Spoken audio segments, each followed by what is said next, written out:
नमस्कार. चला ऐकूया. आजचा लेख आहे संघाची शताब्दी आणि पंचपरिवर्तन. याचे लेखक आहेत श्रीयुत रवींद्रजी गोळे आणि विवेकच्या ऑक्टोबरच्या पहिल्या अंकात हा लेख प्रकाशित झालेला आहे.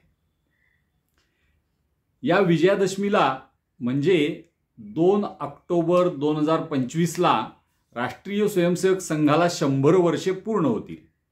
आद्य सरसंघचालक डॉक्टर केशव बळीराम हेडगेवार यांनी संघाची सुरुवात केली. हिंदू समाजाचे संघटन हे एकमेव ध्येय डोळ्यासमोर ठेवून राष्ट्रीय स्वयंसेवक संघाची वाटचाल सुरू झाली. डॉक्टर हेडगेवार हे भविष्यवेधी होते. त्याचप्रमाणे हिंदू समाजाची अवनती का झाली याचाही त्यांनी अभ्यास केला होता. सशस्त्र क्रांतिकार्य, राष्ट्रीय काँग्रेसचे कार्य अशा सामाजिक अनुभवांना गाठीशी बांधून डॉक्टर हेडगेवार यांनी राष्ट्रीय स्वयंसेवक संघाची सुरुवात केली. 100 वर्षानंतर डॉक्टर हेडगेवारांनी केलेल्या बीजारोपणातून एक डेरेदार वटवृक्ष निर्माण झालेला आहे हे आपण अनुभवत आहोत. केवळ हिंदू समाजाचे संघटन हेच ध्येय घेऊन सुरू झालेला राष्ट्रीय स्वयंसेवक संघ आज जीवनाच्या सर्व पैलूंना स्पर्श करताना दिसतो आहे. हे सर्व काम हिंदू समाजाचे संघटन करण्यासाठी आहे. त्यामुळे मूळ उद्देश साध्य करण्यासाठी मनुष्य निर्माण करण्यावर संघाचा सुरुवातीपासून भर राहिला आहे. संघाच्या शाखेत प्रशिक्षण झालेल्या स्वयंसेवकांनी जीवनाच्या विविध क्षेत्रात जाऊन काम केले. मग ते काम सामाजिक क्षेत्रात असो की आरोग्य क्षेत्रात असो. ज्या क्षेत्रात स्वयंसेवकांनी संघविचाराला अधिष्ठान मानून काम सुरू केले ते काम त्या क्षेत्रात अग्रगण्य म्हणून गौरवले गेले. हे राष्ट्रीय स्वयंसेवक संघाचे आजचे दृश्य स्वरूप आहे. या पार्श्वभूमीवर संघ सुरू झाला तेव्हा काय परिस्थिती होती हे समजून घेतले पाहिजे. आपल्या हिंदू समाजाला हजारो वर्षांपासूनचा एक गौरवशाली वारसा आहे, चिरंतन तत्वज्ञान आहे. मात्र आपदा, परचक्र आणि स्वचे विस्मरण या गोष्टींमुळे आपण आपले अस्तित्व विसरलो आणि गुलाम झालो. आपले समाज जीवन विस्विसित झाले. जातीय अस्मिता, धार्मिक अहंकार, भेदभाव अशा विविध व्याधींनी ग्रासलेल्या हिंदू समाजाची त्यावेळची मनोभूमिका काय होती? मला गाढव म्हणा पण हिंदू म्हणू नका असे अभिमानाने सांगणारे विद्वान त्या काळी आपल्या समाजात होते. एकसंघ, एकात्म, संघटित बलशाली हिंदू समाजाचे स्वप्नही कुणाला पडत नव्हते. अशा काळात संपूर्ण हिंदू समाजाचे संघटन करण्यासाठी डॉक्टर हेडगेवारांनी राष्ट्रीय स्वयंसेवक संघाची सुरुवात केली. त्यासाठी 16 स्वयंसेवकांसोबत जी बैठक झाली त्यात डॉक्टर हेडगेवार म्हणाले होते, स्वयंप्रेरणेने आणि स्वयंस्फूर्तीने राष्ट्रसेवेचा विडा उचलणाऱ्या व्यक्तीने केवळ राष्ट्र कार्यासाठी निर्मिलेली संघटना म्हणजे राष्ट्रीय स्वयंसेवक संघ होय. हिंदुत्व हेच राष्ट्रीयत्व आहे. या राष्ट्रीयत्वासाठी कोणत्याही धर्माचा, संप्रदायाचा त्याग अभिप्रेत नसून सनातन सांस्कृतिक चेतनेच्या आधारावर सकारात्मक रूपाने राष्ट्रीयत्वाची परिभाषा करणे अपेक्षित आहे. राष्ट्रीय स्वयंसेवक संघ कोणते काम करेल या प्रश्नाचे उत्तरही डॉक्टर हेडगेवारांनी दिलेले आहे. ते म्हणतात, संघाला एकच भावना उत्पन्न करायची आहे, ती म्हणजे हिंदुत्वाची. हिंदू समाज कितीही जातीत विभागला गेला असला तरी संघ हिंदू एकच जात ओळखतो. ब्राह्मण अब्राह्मण, स्पृश्य अस्पृश्य, गरीब श्रीमंत, सुशिक्षित अशिक्षित हे भेद संघ जाणत नाही. संघाला हिंदुत्वाशिवाय काहीच महत्त्वाचे वाटत नाही. इतकेच नव्हे तर हिंदुत्वाच्या रक्षणासाठी संघाची निर्मिती आहे हे प्रत्येकाने अवश्य ध्यानात असू द्यावे. या पवित्र भगव्या ध्वजाखाली अखिल हिंदूंची संघटना करणे हेच राष्ट्रीय स्वयंसेवक संघाचे ध्येय आहे. यापेक्षा अधिक उदात्त, अधिक उच्च आणि तेजस्वी ध्येय असू शकेल असे मला वाटत नाही. संघाचा 100 वर्षांचा प्रवास हा अनेक राजकीय व सामाजिक आव्हाने अंगावर घेत झालेला आहे. 3 वेळा संघबंदी, साम्यवाद, फुटीरतावाद, भाषिक संघर्ष, खाजगीकरण, जागतिकीकरण, याचबरोबर सीमेवरील घुसखोरी इत्यादी आव्हाने समजून घेत संघाचे काम चालू आहे. ते आहे हिंदुत्वाचे. चिरंतन हिंदू तत्वज्ञान आणि जीवन पद्धतीने पुन्हा आपला समाज परमवैभवी करण्याचे या पार्श्वभूमीवर हिंदू धर्म आणि जीवन पद्धती यावर भाष्य करताना द्वितीय सरसंघचालक श्री गुरुजी म्हणतात, हिंदू संस्कृतीने नेहमीच प्रथम धर्माचा विचार केला, परंतु हे न समजणारे लोक भ्रामकपणे हिंदू जीवन पद्धतीच्या वैशिष्ट्यांवर सदानकदा चिखल उडवीत राहतात. मी भारतमातेच्या पुत्ररूप हिंदू समाजाचे अंग आहे. भाषा, राहणी भिन्न भिन्न असूनही संपूर्ण समाजाशी एकरस एकात्म आहे, अशी समाजाला एका सूत्रात गुंफणारी भावना शक्ती प्रत्येकाच्या अंतःकरणात जागवून ही दुरावस्था समाप्त होऊन स्वाभिमानी जीवन निर्माण होईल. हिंदुत्व आणि राष्ट्रीयता या एकाच नाण्याच्या 2 बाजू आहेत. त्यामुळे हिंदुत्व हे राष्ट्रवादाच्या अंगाने समजून घेणे आवश्यक आहे. सामाजिक जीवनात असलेल्या कुप्रथा दूर करून एकरस हिंदू समाज संघटित करण्यासाठी तृतीय सरसंघचालक माननीय बाळासाहेब देवरस यांनी दिशादर्शन केले होते.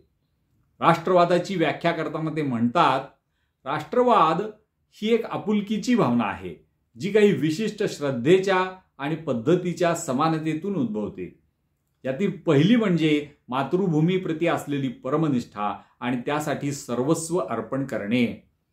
दुसरे म्हणजे या देशाच्या पूर्वजांबद्दल आदर. तिसरा या देशाच्या संस्कृतीशी जोडले जाणे. विविधतेची कसली भीती, यातून एकम सत विप्राहा बहुधा वदंती चा व्यावहारिक सिद्धांत आला. या 3 गोष्टी ज्याने स्वतःमध्ये उतरवल्या त्यांच्याबद्दल या देशातील व्यक्तींना कधी परकेपणा वाटणार नाही. हिंदू धर्म, धर्मपरंपरा आणि त्यासंबंधीच्या चुकीच्या धारणा प्रस्थापित करून सामाजिक जीवनात अस्वस्थता निर्माण करण्याचा वारंवार प्रयत्न केला जातो. या पार्श्वभूमीवर धर्म म्हणजे काय हे सांगणे आवश्यक होते. राष्ट्रीय स्वयंसेवक संघाचे 4थे सरसंघचालक माननीय रज्जूभैया यांनी स्पष्ट केले आहे की आपला देश सर्व पंथांचा आदर म्हणतो, पण धर्मनिरपेक्षता येथे नाही. रिलिजन या इंग्लिश शब्दासाठी आपण धर्म हा शब्द वापरल्याने हा सारा गोंधळ निर्माण झाला. रिलिजनचा योग्य प्रतिशब्द पंथ किंवा संप्रदाय आहे. धर्म हा व्यापक शब्द आहे, ज्यामध्ये सशक्त समाज निर्मितीसाठी आवश्यक असणाऱ्या सर्व रचनांचा, व्यवस्थांचा आणि गुणांचा समावेश आहे. भगवान श्रीकृष्ण भगवद्गीतेमध्ये म्हणतात, जेव्हा जेव्हा धर्माला ग्लानी येते, अधर्माची वाढ होते, तेव्हा तेव्हा मी धर्म संस्थापनेसाठी जन्म घेतो. धारणात धर्म मिथ्याहुः. ज्याने समाजाची धारणा होते, रक्षण होते, तो धर्म, तो समाज घडवतो. धर्म अशा गुणांचा समुच्चय आहे, जे गुण समाजाला सत्याकडे नेतात. हिंदू समाजाच्या संघटित शक्तीच्या बळावर आपला देश विश्वगुरू होऊ शकतो. आपण आपली जीवनमूल्ये, परंपरा आणि चिरंतन तत्वज्ञान यांच्या आधारे परमवैभवी होऊ शकतो. हा विश्वास राष्ट्रीय स्वयंसेवक संघाचे 5वे सरसंघचालक माननीय के सुदर्शनजी यांनी व्यक्त केला होता. ते म्हणाले होते की देशाच्या संस्कृतीच्या एकम सत विप्राहा बहुधा वदंती म्हणजे सत्य एकच आहे, केवळ लोक त्याला वेगवेगळ्या नावांनी ओळखतात आणि अंतिम सत्यापर्यंत पोहोचण्याचे अनेक मार्ग आहेत आणि ते सर्व सत्यच आहेत या मूळ तत्वावर विश्वास ठेवतात. जे फक्त आम्हीच खरे आणि बाकीचे सगळे चुकीचे असे म्हणतात, त्यांना हिंदू म्हणता येणार नाही. बळजबरीच्या धर्मांतराबद्दल बोलणाऱ्यांना या राष्ट्रजीवनात स्थान नाही. जर आपण सर्वांनी एकत्र वाटचाल केली आणि एकमेकांना सहकार्य केले तर तो दिवस फार दूर नाही जेव्हा आपल्या राष्ट्राचा ध्वज जगात सर्वत्र उंच फडकवू. परमवैभवाचा टप्पा दृष्टीपथात आला असून तो सर करण्यासाठी हिंदुत्वासाठी हिंदू समाजाने आपल्या व्यवहारातून जीवनमूल्ये प्रकट केली पाहिजेत. मग ही 2 वाक्य अतिशय महत्त्वाची आहेत. जेव्हा आपल्या राष्ट्राचा ध्वज जगात सर्वात उंच फडकवू आणि हिंदुत्वासाठी हिंदू समाजाने आपल्या व्यवहारातून जीवनमूल्ये प्रकट केली पाहिजेत. राष्ट्रीय स्वयंसेवक संघाचे 6वे सरसंघचालक माननीय डॉक्टर मोहनजी भागवत म्हणतात, हिंदुत्व एक असा शब्द आहे ज्याच्या अर्थाला पूजा पद्धतीशी जोडून संकुचित केले गेले. हा शब्द आपल्या ओळखीला सनातन सत्य आणि समस्त मूल्य संपदेबरोबर अभिव्यक्ती देणारा शब्द आहे. म्हणूनच संघाला वाटते की हा शब्द भारताला आपले मानणारा, त्याच्या संस्कृतीच्या वैश्विक आणि सार्वकालिक मूल्यांना आचरणात उतरवण्याची इच्छा बाळगणारा आणि तो यशस्वीरित्या करून दाखवणारा, त्याच्या पूर्व परंपरेचा अभिमान मानणाऱ्या समस्त 150 कोटी समाज बांधवांना लागू होतो. हा झाला संघाचा हिंदुत्वाचा प्रवास. या प्रवासात संघ कालानुरूप बदलत गेला. अगदी गणवेशापासून ते बैठकीच्या स्वरूपापर्यंत अनेक बदल संघात झाले आहेत. असे असले तरी संघाचे मूळ काम हे हिंदू समाजाला संघटित करण्याचे आहे. त्यामुळे समकालीन परिस्थितीमध्ये संघ आपले काम कसे करणार या प्रश्नाचे उत्तर 2 वर्षांपूर्वी विजयादशमी उत्सवात सरसंघचालक माननीय डॉक्टर मोहनजी भागवत यांनी दिले. हिंदू समाजासमोरची आव्हाने, वैश्विक समस्या आणि दैनंदिन व्यवहारात बदल घडवून आणण्यासाठी मूल्ये, या 3 गोष्टी लक्षात घेऊन त्यांनी मार्गदर्शन केले होते. ते आपल्या मार्गदर्शनात म्हणाले होते, 2025-26 हे वर्ष संघाचे 100 वर्षे पूर्णत्वाचे वर्ष आहे. संघाचे सगळे स्वयंसेवक वर सांगितलेल्या गोष्टींमध्ये पुढे जातील आणि काम सिद्धीस नेतील. संपूर्ण समाजात आपलेपणाची भावना असावी. मंदिर, पाणी, स्मशानातील भेद मिटावा. परिवारात नित्य मंगल संवाद, संस्कारित व्यवहार आणि संवेदनशीलता राहावी. समाजाची सेवा सगळ्यांनी करत राहावी. आपल्या घरात पाणी वाचवून, प्लास्टिक टाळून, हिरवळ वाढवून सृष्टीला वाचवण्यात हातभार लावू. स्वदेशीमुळे स्वयंरोजगार आणि स्वावलंबन वाढेल. रोजगार वाढावा, देशातील पैसा देशात राहावा म्हणून स्वदेशी आवश्यक आहे. कायदे आणि नियमांचे पालन हो. परस्पर सहयोग आणि सद्भाव राहो. सर्वांना या 5 गोष्टी हव्या आहेत. लहान लहान गोष्टींपासून सुरुवात करून त्याच्या अभ्यासाने या सवयी आचरणात आणल्या पाहिजेत. समाज हितासाठी शासन प्रशासन जे करीत आहे त्यात संघाचे स्वयंसेवक योगदान देतील. समाजाची एकता राखण्यासाठी सजग, निस्वार्थी, जनहितकारी शासन आणि प्रशासन स्वबळावर उभे राहून सतत प्रयास करतात तेव्हाच राष्ट्र बलशाली बनते. जेव्हा बल आणि वैभव संपन्न राष्ट्राजवळ आमच्यासारखी सनातन संस्कृती, सर्वांना आपले कुटुंब मानणारी, अंधारापासून प्रकाशाकडे घेऊन जाणारी, असत्यापासून सत्याकडे जाणारी आणि मर्त्य जीवनापासून सार्थ जीवनाकडे घेऊन जाणारी संस्कृती असते, तेव्हा ते राष्ट्र विश्वाचे संतुलन परत आणते आणि जगाला सुखशांतिमय जीवन प्रदान करते. सध्याच्या काळात आपल्या अमर राष्ट्राच्या नवोत्थानाचे हेच प्रयोजन आहे. सरसंघचालकांचे विजयादशमीचे बौद्धिक हे स्वयंसेवकांसाठी कार्य दिशा दर्शन असते. स्वयंसेवक आपल्या व्यक्तिगत आणि सार्वजनिक व्यवहारातून सरसंघचालकांचे विचार म्हणजेच संघाचे विचार कृतीतून साकार करतो. संघ शाखा, स्वयंसेवकाचे घर, कार्यालय इतपतच हा परिवर्तनाचा विषय मर्यादित राहू नये. कारण संपूर्ण हिंदू समाजाचे संघटन हे जसे संघाचे ध्येय आहे तसेच संपूर्ण हिंदू समाजात परिवर्तन घडवून आणणे हे सध्याचे लक्ष्य आहे. संघाच्या वतीने पंचपरिवर्तन सूत्रांना केंद्रस्थानी ठेवून प्रत्यक्ष कृती आणि प्रबोधन चालू आहे. त्याप्रमाणे सामाजिक जाणीवा जागृत असणाऱ्या व्यक्तीच्या मदतीने 5 बिंदूंवर काम करीत आहे. ते बिंदू पुढील प्रमाणे आहेत. पहिला आहे समरसता गतिविधी आहे. दुसरा आहे कुटुंब प्रबोधन गतिविधी. तिसरा पर्यावरण गतिविधी. त्यानंतर नागरी कर्तव्य आणि सर्वात शेवटी स्वजागरण किंवा स्वबोध. आता याचं विवेचन लेखामध्ये प्रत्येक मुद्द्याचं केलेलं आहे. समरसता. आपला समाज हा गतिशील समाज आहे आणि समूह शक्तीच्या आधारावर आपली वाटचाल झाली आणि समृद्धी आणि वैभवाचा काळही याच समूह शक्तीमुळे आपण अनुभवू शकलो.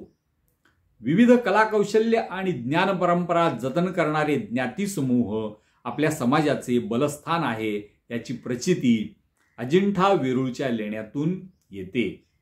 एकात्मता आणि भ्रातृभाव ही मूल्ये प्रकट करणाऱ्या आपल्या समाजात अस्पृश्यता, जातीभेद, उच्च नीचता अशा विविध व्याधींची लागण झाली. या सर्व कुरीती आक्रमकांनी आमच्यावर लादल्या अशी एक मांडणी केली जाते. पण या कुरीतींना धर्माचा आधार कोणी दिला? धर्माच्या या नीच पातळीवरच्या व्यवहाराला कुणी जोडले? या प्रश्नाचे उत्तर शोधताना असे लक्षात येते की मूठभर लोकांनी आपल्या वैयक्तिक स्वार्थासाठी हे धार्मिक आधार शोधले आणि चिरंतन मानव्याचा मंत्र सांगणारा धर्म बदनाम झाला. त्यातून हिंदू समाज विखंडित झाला. या पार्श्वभूमीवर सामाजिक समरसता हा महत्त्वाचा विषय संघाने आपल्या कार्यसूचीवर घेतला आहे. सामाजिक समरसता हा विषय संघाला नवा नाही. अगदी संघाच्या प्रारंभापासून समरसता हा कृतीचा आणि चिंतनाचा विषय संघात आहे. आपली संत परंपरा महापुरुषांच्या प्रबोधनाचा आधार घेऊन समाजात बदल घडवून आणण्यासाठी संघ प्रयत्न करीत असला तरी भावजागरणातून मानवी व्यवहारात बदल घडवून आणण्यावर भर दिला जातो आहे. या प्रयत्नांना यश लाभत आहे. देशाच्या प्रत्येक राज्यात वेगवेगळ्या प्रकारच्या अस्पृश्यता पाळल्या जातात. त्या सामाजिक जीवनावर वाईट प्रभाव निर्माण करून समाजाचे विभाजन करतात. या पार्श्वभूमीवर बंधुभाव हाच धर्म ही संकल्पना समोर ठेवून सामाजिक समरसता या विषयातून समाजमन घडवण्यात येते आहे. सामाजिक दरी कमी करण्यासाठी या गतिविधीचा उपयोग होत असून त्यातून समरस समाज उभा राहत आहे. कुटुंब प्रबोधन.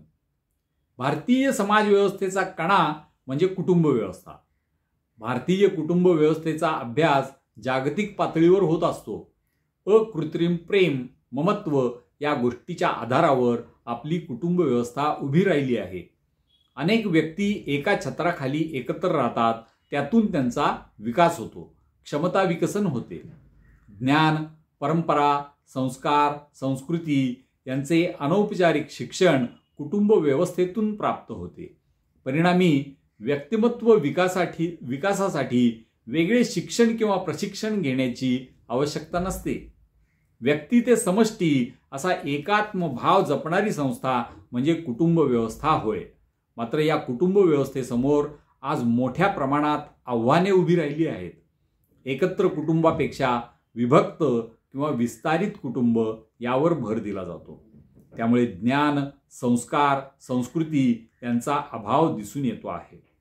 पाश्चात्य संस्कृतीचा आंधळा स्वीकार आणि अनुकरण, आर्थिक सुबत्ता, सुखाची खर्चिक संकल्पना, नातेसंबंधातील दुरावा इत्यादी गोष्टी समोर येत असून ही कुटुंब आणि समाज व्यवस्थेसाठी धोक्याची घंटा आहे. हिंदू समाजासाठी धोक्याची घंटा आहे. या पार्श्वभूमीवर राष्ट्रीय स्वयंसेवक संघाचे कार्यकर्ते कुटुंब प्रबोधनाचा विषय हाती घेऊन समाजात काम करत आहेत.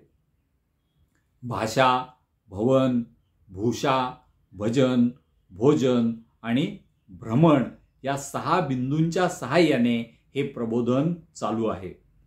सक्षम, संस्कारयुक्त आणि परस्परांशी स्नेह धाग्यांनी बांधलेले कुटुंब हे अनेक समस्यांचे उत्तर आहे हे लक्षात घेऊन विशेषतः नव्या पिढीला कुटुंब व्यवस्था आणि तिचे महत्त्व समजावून सांगणे आणि ज्येष्ठांना नव्या पिढीच्या मानसिकतेशी जोडून घेण्यासाठी जो सुवर्णमध्य काढावा लागेल तो कुटुंब प्रबोधन गतिविधीच्या माध्यमातून साध्य होईल.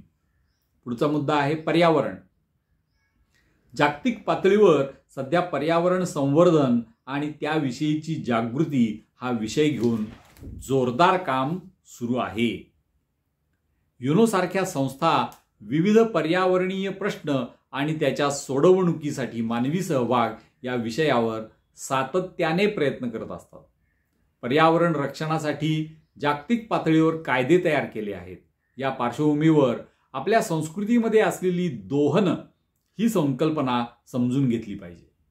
आपण निसर्गाकडून आवश्यक त्या गोष्टी घेत असलो तरी मुळावर घाव घालून निसर्ग नष्ट करण्याची पद्धती आपली नाही. अन्य देशात मात्र ओरबाडून घेण्याची प्रवृत्ती मोठ्या प्रमाणावर दिसून येते. यातून अनेक समस्या निर्माण झाल्या आहेत. पाणी, हवा, जमीन या निसर्गदत्त गोष्टीचे इतके शोषण झाले आहे की त्यातून पर्यावरणीय समस्या निर्माण झाल्या आहेत. या पार्श्वभूमीवर संघाच्या माध्यमातून पर्यावरण गतिविधीचे काम सुरू झाले आहे. प्रबोधन, संवर्धन आणि प्रशिक्षण या 3ही पातळ्यांवर हे काम चालते. जल, जंगल, जमीन, जनावर, जीवन या गोष्टी केंद्रस्थानी ठेवून पर्यावरण गतिविधीचे काम सुरू आहे. हे काम सामुदायिक असले तरी व्यक्तिगत पातळीवर केलेले प्रयोग हे पर्यावरण रक्षण आणि संवर्धनासाठी खूप उपयुक्त आहेत. जागतिक विचार आणि स्थानिक कृती अशा स्वरूपात हे काम असल्याने व्यक्तिगत पातळीवर छोट्या छोट्या प्रयोगातून पर्यावरण गतिविधीचे काम चालते. नागरी कर्तव्य. आपण स्वतंत्र देशात राहतो. आपल्या देशाचे संचालन संविधानाच्या माध्यमातून होत असते. भारतीय संविधान हा भारतीय नागरिकांनी स्वतः प्रती अर्पण केलेला जिवंत दस्तऐवज आहे. भारतीय जीवन परंपरेत व्यक्तिगत पातळीवर काही जबाबदारी किंवा कर्तव्ये सांगितली आहेत. या कर्तव्यालाच धर्म असेही म्हटले जाते. उदाहरणार्थ पुत्रधर्म, मातृधर्म, बंधुधर्म, ज्ञातिधर्म, समाजधर्म अशा विविध पातळीवर कर्तव्ये पार पाडली जातात आणि त्यासंबंधीचे प्रबोधन किंवा मानसिकता सहजपणे होत जाते. या उलट आपल्या संविधानाने आपल्यासाठी काही कर्तव्ये आणि काही हक्क दिले आहेत. त्याविषयी खूप मोठ्या प्रमाणात जनप्रबोधन करणे आवश्यक आहे. सर्वसाधारणपणे हक्कांच्या बाबतीत लवकर जागरूकता निर्माण होते आणि हक्कासाठी सर्वजण आग्रही देखील असतात. मात्र संविधानाने आपल्याला काही जबाबदाऱ्या दिल्या आहेत. त्याला आपण नागरी कर्तव्य असेही म्हणू शकतो. या नागरी शिष्टाचाराविषयी प्रबोधन आणि व्यक्तिगत कृतिरूप आदर्श समाजासमोर ठेवण्याची आवश्यकता आहे. यासाठी बालवयापासूनच विविध नागरी कर्तव्ये समजावून सांगत त्याचे आचरण व्हावे यासाठी संघाचे कार्यकर्ते प्रबोधन करत आहेत. हा विषय समाजाच्या आचरणाचा असून तो समाजानेच कृतीतून साकार करायचा आहे. यासाठी लागणारे प्रबोधन आणि दिशादर्शन संघ कार्यकर्ते करत आहेत. 5वा मुद्दा आहे स्वजागरण किंवा स्वबोध. स्वजागरण किंवा स्वबोध या नावाने ओळखले जाणारे परिवर्तन सूत्र हे व्यक्ती ते समष्टी अशा व्यापक परिघाला गवसणी घालणारे आहे. स्व म्हणजे मी. या मीचा शोध म्हणजे स्वबोध. मी कोण, माझा वारसा काय, माझ्या जगण्याचे औचित्य काय, इथपासून सुरू होणारा प्रवास कुटुंब, ज्ञाती, समाज, प्रांत, राष्ट्र आणि विश्व अशा चढत्या भाजणीमध्ये होत जातो. जास्तीत जास्त स्थानिक गोष्टींचा वापर करून ग्रामकेंद्रित जीवन पद्धतीचा अंगीकार म्हणजे स्वजागरण. नव्याचा स्वीकार करताना जास्तीत जास्त स्वदेशी तंत्रज्ञान, उत्पादन याचा वापर, स्वभाषेचा वापर म्हणजे स्वजागरण. अशा अनेक छोट्या छोट्या गोष्टीतून आपल्या मुळाकडे जाण्याचा मार्ग म्हणजे स्वजागरण. हे सर्व कशासाठी? आपण आणि आपल्या भविष्यासाठी.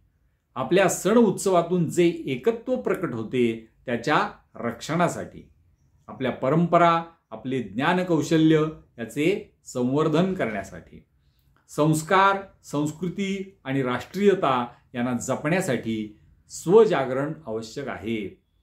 पाश्चात्य जगताचा प्रभाव आणि त्यातून सुरू झालेले अंधानुकरण संपवण्यासाठी स्वतःची खरी ओळख करून घेणे स्वजागरणाचे काम आहे. अर्थात हे काम ज्याचे त्याने करायचे आहे. त्यात संघ स्वयंसेवक पुढाकार घेऊन आपल्या व्यवहारातून आदर्श निर्माण करीत आहेत.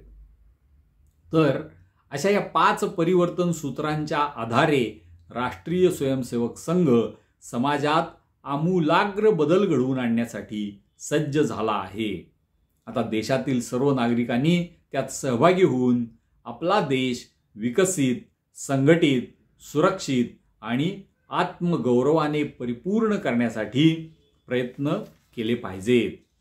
विवेकच्या ऑक्टोबरच्या पहिल्या अंकामध्ये प्रकाशित झालेला हा श्रीयुत रवींद्र गोळे यांचा लेख आहे. त्यामध्ये पंचपरिवर्तनाचं चित्र देखील ह्या मुखपृष्ठावर दाखवलेलं आहे. धन्यवाद.